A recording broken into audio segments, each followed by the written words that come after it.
हमारे साथ supreme court अधिवक्ता गौरव यादव जी जुड़े हुए हैं। हाँ सर, आप बताएं, कल की सुनवाई का फैसला आज अपलोड हो गया है, क्या है सुनवाई में, उसके बारे में थोड़ी जानकारी आप देते हैं।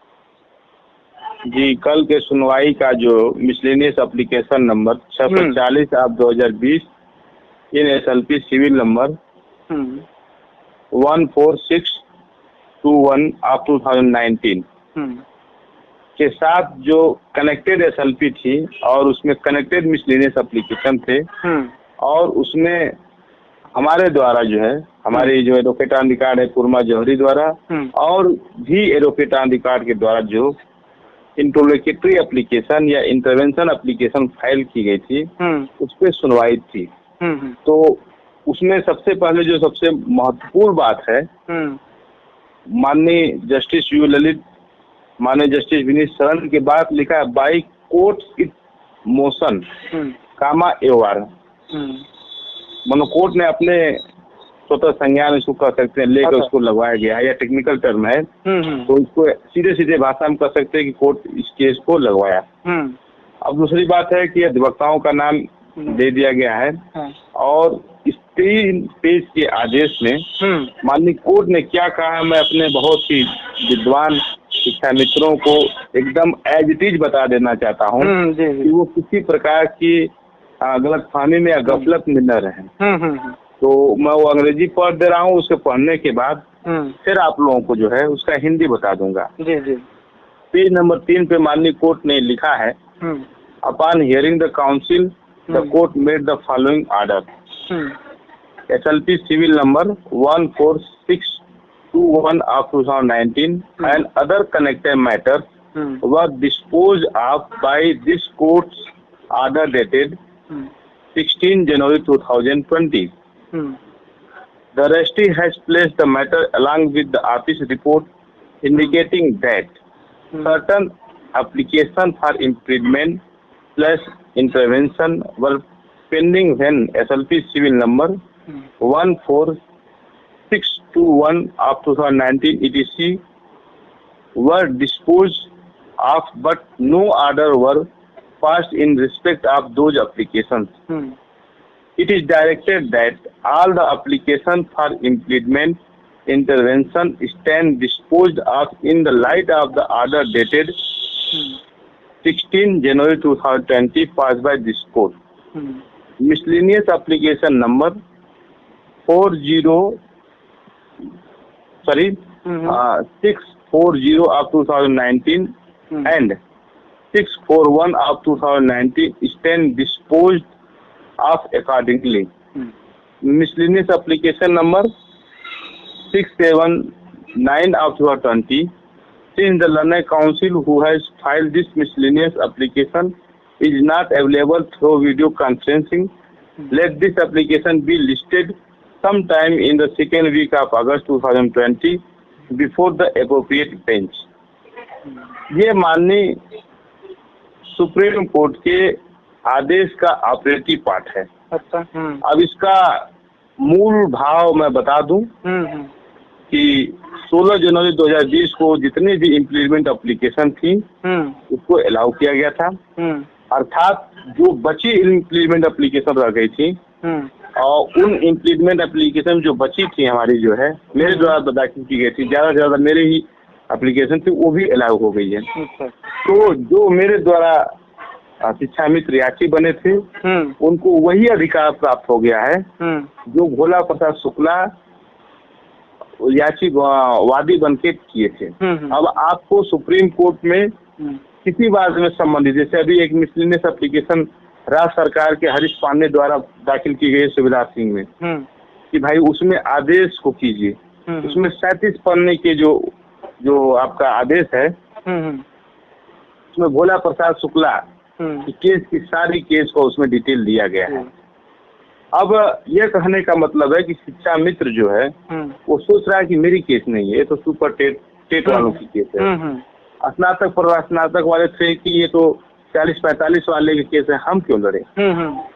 अब आपको अंदाजा आ सकता है कि ये कटाफ से केस हुआ, उसके बाद जो सहायक अध्यापक हैं उनको रिजर्व करने वाली केस आ गई, उसके बाद उसी में मॉडिफिकेशन एप्लीकेशन एप्लीकेशन राज्य सरकार दाखिल कर रही है और उसमें एनेक्सर जो भोला प्रसाद शुक्ला की कर रही है।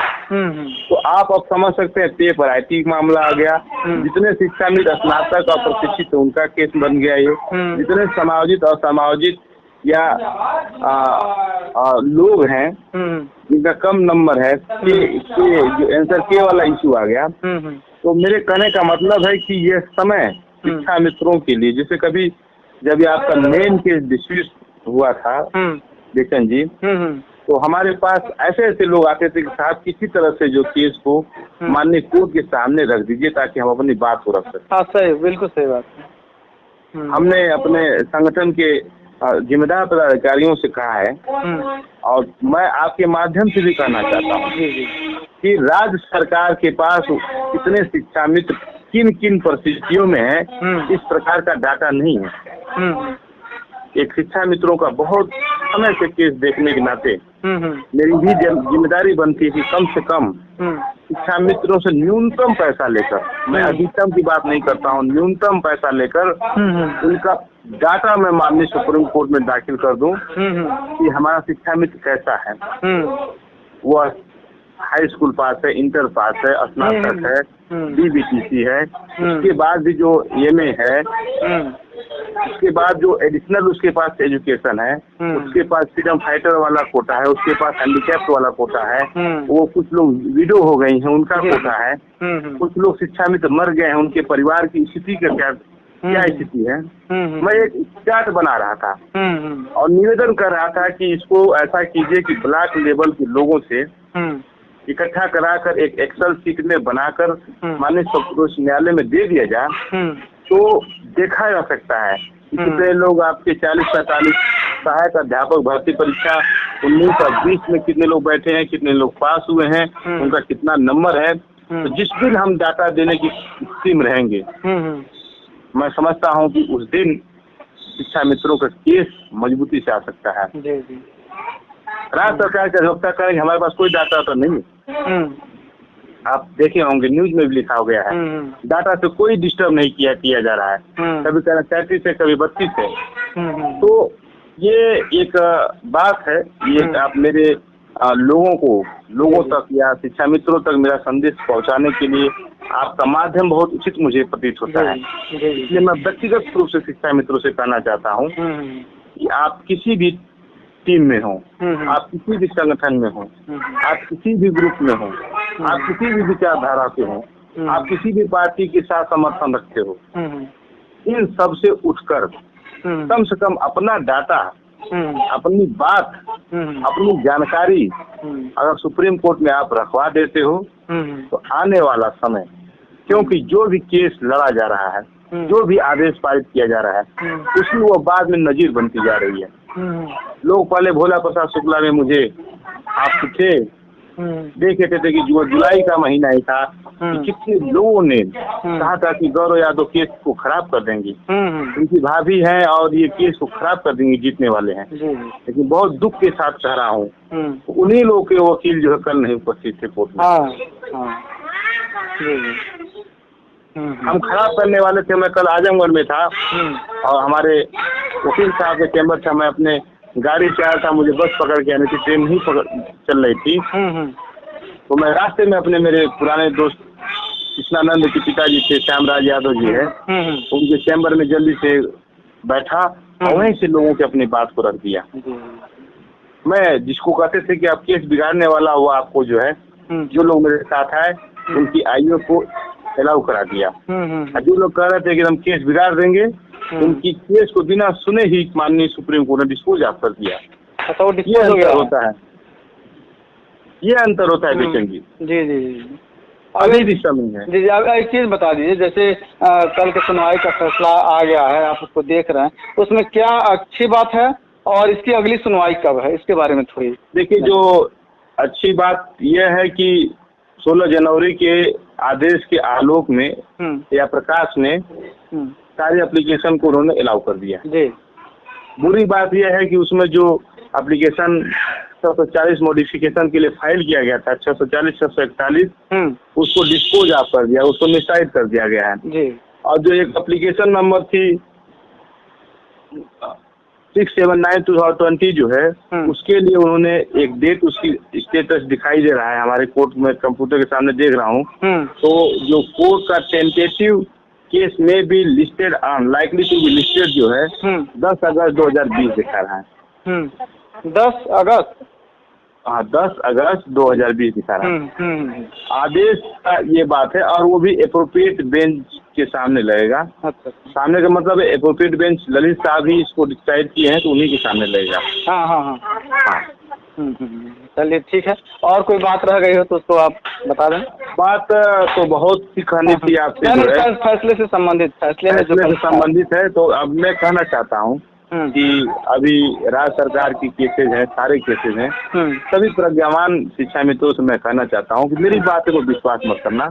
सुप्रीम कोर्ट की वेबसाइट पे दोस्तों उस पर जाकर देखो केस कहाँ कहाँ कैसे कैसे जा रहा है। अब तो बहुत हाईलाइट हो गया है मामला, जो है सारे लोग एप्लीकेशन जो भी फाइल हो रही है सबके व्हाट्सएप पे ग्रुपों में जा रही है, उसको आप पढ़िए लिखिए और देखिए जो एनेक्सर लग रहे हैं। मैं ये बात कट गई थी कि भोला प्रसाद शुक्ला का जब केस चल रहा था तो एक बहुत बड़ा समुदाय जो विरोध कर रहा था, जो विरोध कर रहा था वही आदेश, जो आप बड़ी केस जिसको मानते थे कि हम जीतने जा रहे हैं, मेरा एक व्यक्तिगत दोस्त था, वो कहा कि नहीं रे क्यों आप मुझे वहाँ भोला प्रसाद शुक्ला में आईए बना रहे हैं। उसकी पत्नी थी शिक्षा मित्र आजमगढ़ की, राधा कृष्णन नाम है। तो कहा कि हम तो इस केस में हाई कोर्ट पे जीतने जा रहे हैं, हमें आप वहाँ झूठे सुप्रीम कोर्ट बना रहे हैं। लेकिन जो हाई कोर्ट का जो आया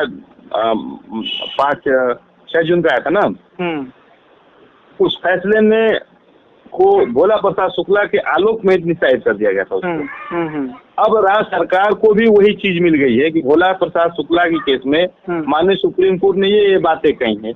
अब उसी को आदेश लेकर, बात समझना मेरी बात, मैं क्या कहना चाहता हूँ, उसी आदेश को लेकर माननीय एक कोर्ट ने जो कहा था कि 37,000 पद को हम रिजर्व कर रहे हैं, उसमें अब वही भोला प्रसाद शुक्ला की केस जो उस पर कह रहे हैं कि माननीय कोर्ट ने ये कहा है करने के लिए, कितने शिक्षा मित्र हैं, कैसे कैसे हैं। तो तकनीकी बातें मैं ये कहना चाहता हूँ, मैं सीधे सीधे ये कहना चाहता हूँ शिक्षा मित्रों से कि किसी केस को आप कमजोर मत समझा करो, क्योंकि सुप्रीम कोर्ट के एक एक शब्द जो है ब्रह्मा के शब्द होते हैं। वो शब्द अगर आ गए तो उसको निचली कोर्ट जो है ना उसको खत्म नहीं कर सकते, संवैधानिक रूप से नहीं कुछ उसमें परिवर्तन कर सकते हैं। तो इसलिए अब समय आ गया है लोगों को, सभी लोगों को सहयोग करके, सभी लोगों को एकत्र होके अपनी बातों को माननीय सर्वोच्च न्यायालय में एक बार पुनः रखना चाहिए, क्योंकि ये अवसर मिला हुआ है। इस अवसर को आपको चूकना नहीं चाहिए। और सारी भी गतिविधियां एक आदत सी बन गई है लोगों की। मैं भी कभी कभी इंटरेक्ट करता हूँ शिक्षा मित्रों से, तो ये सोचने लगते हैं कि अच्छा देख लेते हैं 14 तारीख को क्या होता है, उसके बाद बनेंगे। हमारे बहुत से साथी थे, क्या देखिए सब अभी देख लेते हैं कि 16 जनवरी को कोर्ट क्या करते, उसके बाद हम लोग निर्णय लेंगे। तो 16 जनवरी को केस उसी दिन निस्तारित हो गया, फिर आप हाथ मलते रह जाते हैं। तो जो कुछ भी करना है सुनवाई से पहले आप लोगों को किसी के माध्यम से जो भी आपका अपनी बात हो उसको रखना चाहिए, इससे मजबूती आती है। ये मैं कहना चाहता हूँ आज के दिन में, और कुछ नहीं कहना है। प्रदेश के बहुत ही जिम्मेदार साथी हमारे गाजी मामाला साहब हैं, और भी साथी हैं, शिव कुमार शुक्ला जी हैं। उन लोगों से आप लोग लगातार फोन करके जो है निर्देश लेते रहिए कि क्या करना चाहिए, क्या करना चाहिए, क्या करना चाहिए। शिक्षा मित्रों को कई समूहों में बंटना जो है ना, ये ठीक है। जैसे आप सुपर टेट वाले कैटेगरी में आ गए तो निश्चित रूप से आप सुपर टेट वालों को सहयोग कीजिए। आप कट ऑफ में 1-2 नंबर से कम हो रहे हैं, बेसी हो रहे हैं, आंसर किए तो उसको आप सपोर्ट कीजिए। लेकिन आपका जो अल्टीमेट अंतिम गोल होना चाहिए वो शिक्षा मित्रों के हित का बात होना चाहिए। और जो नीचे का शिक्षा मित्र है, समायोजित नहीं है, असमायोजित है, समायोजित है, नहीं टेट पास है, उसको भी अपने लोगों को, भाइयों को देखने के लिए लगातार उसको संवाद स्थापित करना चाहिए, उसको सहयोग करना चाहिए। ऐसा नहीं कि आपको खैरात पे, सरकार की खैरात पे आप जो कहें नहीं हम अपने मधुर संबंध रखे, हम वार्ता करें, सरकार आपको मीठी गोलियां दी जा रही है। तो इससे भी जो आपकी जो वार्ता का क्रम है, आप वार्ता निश्चित कीजिए, लेकिन माननीय सर्वोच्च न्यायालय में अगर जो आपकी बात है तो कोई बाधा नहीं है, क्योंकि सरकार ही बार बार कोर्ट में आ जा रही है, तो उसके लिए नहीं बुराई है, आप आ जाओ तो नाराज जाएगी कोर्ट। नहीं सही। ये सब मैं आज कहना चाहता था। आज बिना मैं जो कोर्ट का इशू नहीं था उससे इतर जाके बोल रहा हूँ। इसलिए बोल रहा हूँ कि मैंने भी अभी 1-2 दिन समय था, गांव गया था, तो वहाँ पे गांव में फ्री होके लोगों का जो क्या फेसबुक पे लिखे हैं, ट्विटर पे क्या लिखे हैं, ग्रुपों में क्या लिखे हैं, तो मुझे पढ़ने का अवसर मिला है। तब ये मैं आज बातें कर रहा हूँ। कुछ लोग कहते हैं कि भाई निश्चित रूप से हमको जो है सरकार से संवाद करना चाहिए, मिलना चाहिए। अब ये बता दीजिए कि कोई भी जो है राष्ट्रीय स्तर का जो नेता है, इसमें कोविड की महामारी मिल रहा है, उसके अपने लोगों से नहीं मिल रहे हैं। माननीय प्रधानमंत्री जी जो है, अगर किसी भी देश के लोग बड़े से बड़ा अधिकारी नहीं मिल रहा, होली के बाद से नहीं मिल रहे हैं, माननीय गृह मंत्री जी नहीं किसी से मिल रहे हैं। तो अगर ये लोग डिसाइड करने वाले लोग हैं, ये नहीं मिलेंगे तो क्या शिक्षा मित्र अपना लड़ाई बंद कर दे? नहीं, आप वार्ता भी करते रहिए, साथ साथ में ये भी काम कीजिए। और सबसे जो महत्वपूर्ण मेरा संदेश आज की वीडियो के माध्यम से है कि आशा रखना चाहिए आपको। जहाँ पे आपको तनिक भी आशा नहीं थी, वहाँ पे आपको देखिए अच्छे से अच्छे आदेश मिल जा रहे हैं सुप्रीम कोर्ट से।